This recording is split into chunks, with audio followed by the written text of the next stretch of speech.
প্রিয় বন্ধুরা, আপনারা এই বুজুর্গ বিলাস রেস্টুরেন্ট ক্যাফের জন্য দোয়া করবেন। আমরা আসলে এই রেস্টুরেন্টটা খোলার উদ্দেশ্য হলো কিছু আপনার অসহায় লোক যারা কখনো এই ধরনের রেস্টুরেন্টে যাইতে পারে না, খাইতে পারে না, তাদের জন্য মূলত এই রেস্টুরেন্টটা করা। আসসালামু আলাইকুম। ভালো আছেন? ভালো আছি। খাওয়া দাওয়া করছেন? খাইছি বাবা, খাইছি। আল্লাহ বরকত দেখ, বালা মুসিবত দূর করুক আল্লাহ, যেন কামাই রোজগার বরকত দেয়।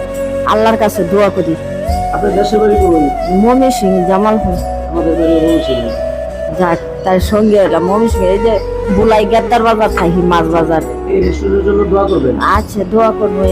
যেন আপনাদের মতো যত লোক আছে, আমরা তাদেরকে প্রতিদিন আমরা এখানে আনি না, এরপর আমরা এদেরকে খাই। ঠিক আছে? হ্যাঁ, তাই আমরা আসলে এই আল্লাহ যে দিদিয়ে খাইলাম, এই দিদিয়ে বাড়িতেও খাই নেই, খাইলাম। আল্লাহ খাওয়াইছে। আল্লাহ যে নামের বরকত দেয়, কামাই রোজগার জন্য আল্লাহ দেয়, আঙ্গুরের জন্য আল্লাহ তৌফিক দেয় খাইতে। আল্লাহ তৌফিক দান হবে, আমরা যেন দ্বারায় আর খাইতে পারি। আপনারা এখানে আসবেন, দুপুরে আসবেন, রাত্রে আসবেন, আপনারা যখন মনে হচ্ছে তখনই আসবেন। এই আপনারা যে আজকে এখানে খাওয়া দাওয়া করতেছেন, এই রেস্টুরেন্ট মালিক আপনাদের কাছে টাকা ঢোকাইতেছে? না না না, আমরা ভিতরে যাই না। না আইলে কইছে ভিতরে যান, খাওয়া দাওয়া কইরা তারপরে যান। আমরা আসলাম, খাওয়া দিল, যা খাওয়া দিছে যথেষ্ট দিছে। এই ইয়ের বাজারের মধ্যে এই খাওয়া খাই নাই কোনো।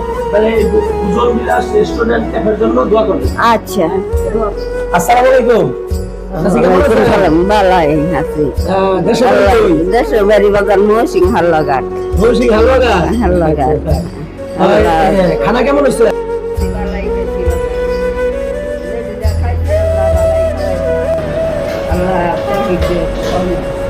আমরা মূলত আপনার সহযোগিতা করার জন্যই আমরা আসলে সহযোগিতা করার জন্য আমরা এগুলি রেস্টুরেন্ট খুঁজছি, বুঝছেন? আপনারা আসবেন, এখানে খাবেন, হ্যাঁ, কোনো সমস্যা নেই ইনশাল্লাহ। আর যা তো বিঘা যার রিজিক আছে তাই তো খাইবেন, তো বেশি করে কিছু খাইতে পারবেন। যাক, তাই আসবেন। হ্যাঁ, আসসালামু আলাইকুম। আপনারা আসলে এই রেস্টুরেন্টের জন্য দোয়া করবেন, এই ধরনের লোকদেরকে সহযোগিতা করবেন ইনশাআল্লাহ। আসলে আমরা মূলত এই জন্যই এই রেস্টুরেন্টে কাজ করা। দোয়া করবেন ইনশাল্লাহ। এই যে ওনারা খাইছে, খাইয়া ওনারা দোয়া করতেছে রেস্টুরেন্ট